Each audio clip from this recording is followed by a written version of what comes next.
Hello students, welcome to you government commerce college M Com final EAFM paper third भारतीय banking प्रणाली Indian banking system chapter भारतीय reserve bank एवं भारत की मौद्रिक नीति।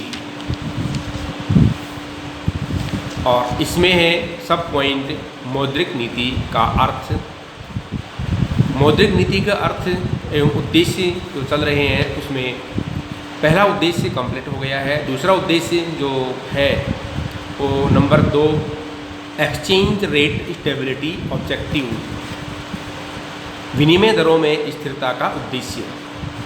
परंपरागत विचारधारा के अनुसार साख नियंत्रण का उद्देश्य विनिमय दरों में स्थिरता बनाए रखना होता है। अतः मौद्रिक अधिकारों को विनिमय दरों में अस्थिरता उत्पन्न करने वाली शक्तियों पर उचित नियंत्रण स्थापित करने की दिशा में सतत परिवर्तनशील रहना चाहिए। विनिमय दरों में अत्यधिक उच्चावचन अर्थव्यवस्था के लिए हितकर सिद्ध नहीं होते हैं। जहाँ तक विनिमय दरों में सीमित परिवर्तनों का संबंध होता है, मौद्रिक अधिकारों को उनका समायोजन के लिए आंतरिक मूल्य स्तरों में परिवर्तन करते रहना चाहिए। इस विचारधारा के अनुसार विनिमय दरों में स्थिरता बनाए रखना इसलिए आवश्यक है कि इसमें अधिक उच्चावचनों के फलस्वरूप अर्थव्यवस्था के समक्ष अनेक समस्याएं उत्पन्न हो जाती हैं। जैसे विनिमय दरों में अत्यधिक उतार चढ़ाव के कारण बाजार में काल्पनिक क्रियाओं को प्रोत्साहन मिलता है। इसके अतिरिक्त विनिमय दरों में अनावश्यक परिवर्तन के कारण ऐसे देशों की मुद्रा के प्रति विदेशी विनियोक्ताओं का विश्वास कम हो जाता है तथा वे अपनी पूंजी का बहिर्गमन प्रारंभ कर देते हैं। विनिमय दरों में अत्यधिक उतार चढ़ाव के कारण आंतरिक मूल्य स्तर भी प्रतिकूल रूप से प्रभावित होते हैं। और इसकी कुछ आलोचनाएं भी हैं। विनिमय दर स्थिरता उद्देश्य की कुछ आलोचनाएं हैं। जैसे नंबर 1 है, विनिमय दरों में स्थिरता का लक्ष्य आंतरिक मूल्य स्तरों की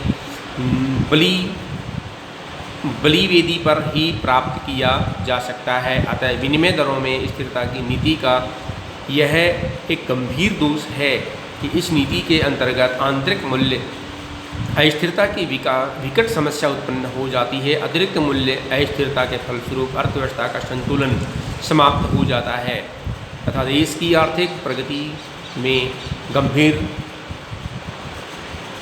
बाधाएं उत्पन्न हो जाती हैं। ऋणमान प्रणाली के अंतर्गत विनिमय दरों की स्थिरता का लक्ष्य तो प्राप्त किया जा सकता है, किंतु आंतरिक मूल्य स्तरों में स्थिरता बनाए रखना एक विकट समस्या होती है जो कि संभव नहीं है। नंबर 2, विनिमय दरों में स्थिरता के लक्ष्य का एक दोष यह भी है कि इसके अंतर्गत विश्व के विभिन्न राष्ट्र एक दूसरे पर आश्रित हो जाते हैं। इसका कारण यह है कि किसी देश में उत्पन्न मौद्रिक परिवर्तनों, मुद्रा प्रसार एवं संकुचन का प्रभाव अन्य देशों की अर्थव्यवस्था को भी विपरीत रूप से प्रभावित करता है। विनिमय दरों में स्थिरता बनाए रखने के उद्देश्य से इन मौद्रिक परिवर्तनों से ग्रसित देश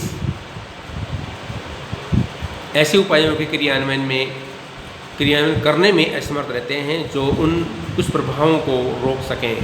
विनिमय स्थिरता की वृद्धि के फलस्वरूप देश की आंतरिक अस्थिरता अर्थव्यवस्था पर गहरे प्रभाव पड़ते हैं जो बहुत हानिकारक होती हैं। नंबर 3, विनिमय स्थिरता के फलस्वरूप न केवल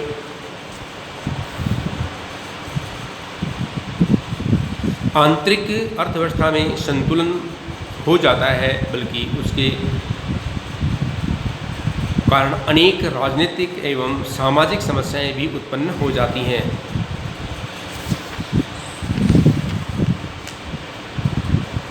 उसके बाद आता है मूल्य स्थिरता। नंबर 3 है मूल्य स्थिरता, प्राइस स्टेबिलिटी ऑब्जेक्टिव।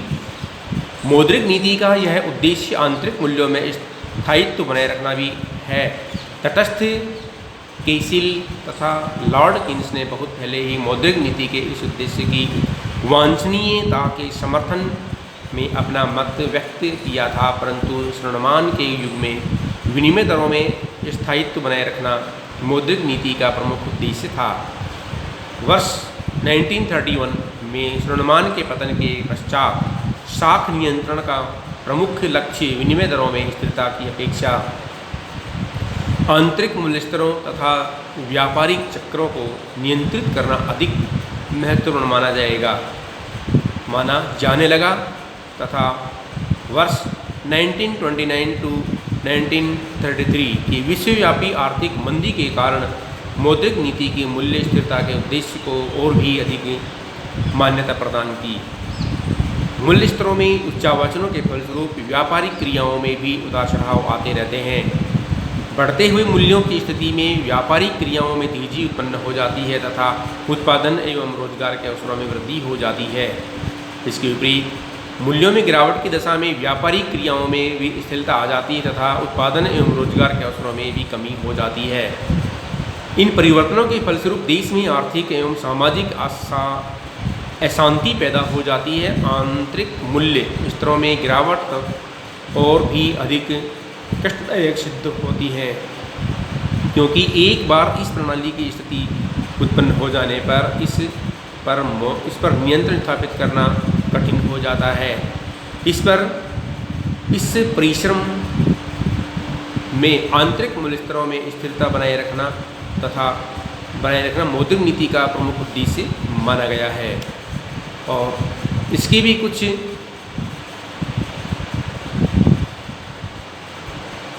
इस मूल्य स्थिरता नीति के कुछ विकल्प भी इसके अंदर दिए गए हैं। यहाँ पर कुछ अर्थशास्त्रियों ने मूल्य स्तर में स्थायित्व बनाए रखने की अपेक्षा निरंतर बढ़ते हुए मूल्य तथा गिरते हुए मूल्य स्तरों की नीति का सुझाव प्रस्तुत किया है। और इन अर्थशास्त्रियों द्वारा प्रतिपादित तर्कों का उल्लेख इस प्रकार से किया जा सकता है। तो नंबर 1 है उत्पादन को प्रोत्साहन, इंडूसमेंट टू प्रोडक्शन। निरंतर बढ़ते हुए मूल्य स्तर की नीति के पक्ष में सबसे सबल तर्क यह प्रस्तुत किया जाता है कि इसके अंतर्गत अर्थव्यवस्था सक्रिय एवं गतिशील बनी रहती है। उत्पादन को प्रोत्साहन मिल जाता है क्योंकि लाभ में वृद्धि होती है। इसके अतिरिक्त निवेश भी अधिकाधिक मात्रा में किए जाते हैं। वास्तव में धीरे धीरे बढ़ते हुए मूल्य स्तर उत्पादन तथा वाणिज्यिक क्रियाओं के लिए उपयोगी सिद्ध होते हैं। पूंजी निर्माण में सहायक, बढ़ती हुई कीमतों की नीति के अंतर्गत राष्ट्रीय आय का वितरण ऐसे समृद्धशाली वर्ग के लोगों के पक्ष में होता है जिनमें बचत करने की क्षमता अपेक्षाकृत अधिक होती है। अतः परिस्थितियों में बचत एवं पूंजी निर्माण को प्रोत्साहन मिलता है। बचत एवं पूंजी निर्माण का प्रयोग अर्थव्यवस्था के संचालन में किया जाता है।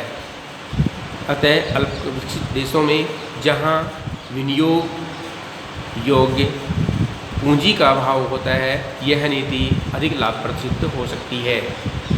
नंबर 3, व्यावसायिक समृद्धि में वृद्धि, बिजनेस प्रोस्पेक्ट। बढ़ती हुई कीमतों का एक लाभ यह भी है कि इससे देश में व्यावसायिक समृद्धि को अधिक प्रोत्साहन मिलता है। जैसा कि पहले भी बताया जा चुका है कि इस नीति के अंतर्गत विनियोग एवं व्यावसायिक क्रियाओं में वृद्धि होती है। इसके फलस्वरूप रोजगार एवं आर्थिक कल्याण के उच्चतम लक्ष्य प्राप्त किए जा सकते हैं। नंबर 4, मुद्रा संकुचन के प्रभावों को सीमित करना। बढ़ती हुई कीमतों की नीति के माध्यम से मुद्रा संकुचन की परिस्थितियों तथा उनके प्रभावों को भी कम किया जा सकता है। नंबर 5, निश्चित आय वर्ग वाले लोगों पर कोई प्रभाव नहीं पड़ता है। मुद्रा प्रसार की दशा में निश्चित आय वर्ग सबसे अधिक प्रभावी होता है, किंतु इसके विपरीत धीमी गति से बढ़ते हुए मूल्यों की स्थिति में इस वर्ग पर कोई प्रतिकूल प्रभाव नहीं पड़ता है।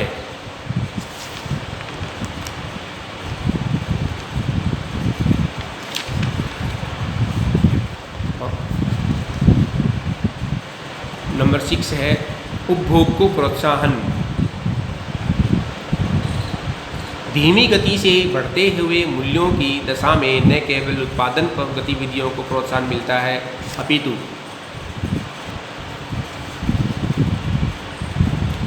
उपभोग स्तर में वृद्धि होती है, क्योंकि अधिक उत्पादन के कारण आय में बढ़ोतरी होती है, जिसके फलस्वरूप वे अधिक वस्तुओं